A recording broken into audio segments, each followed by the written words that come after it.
I was saying, so with all that you've experienced and all the knowledge that you know, I'm like, for someone who was like just starting today, like someone, really just getting started as, and let's say they're a writer slash artist, right? What would you say would be the best way for them to go about trying to get their comics sold? So the simple version of that is start by creating one product, Mm-hmm. and that would be just one story or one issue, so to speak, and see what you can do with that. You can start off with putting it on as a webtoon, and also you'd want to think long term. The way I sort of teach it, and to I'll plug my own book here. Go This for it. book is also on Amazon, Indie Comic Empire, making and marketing indie comics. I kind of go through the step by step of how I suggest going about doing it, which is whether you're a writer, artist, both. It's like start with one thing, have a long term plan, Mm-hmm. but get that first thing out there. The first thing should just be like a short that can then get the momentum for you get enough eyeballs to maybe get a bigger artist to work on your second thing. Your second thing should be another short, like a one shot comic book.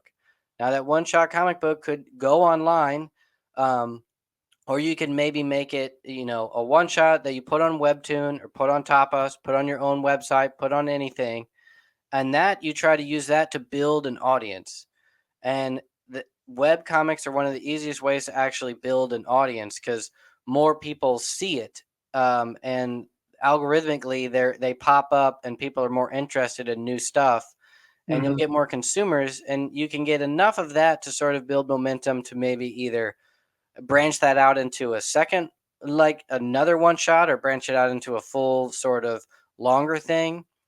But once you have like that one product that you then have online, you can either take that story and try to make it grow into something longer, or then use that to get, a bigger artist or at least momentum and credibility in the space. Cause now you're in the space.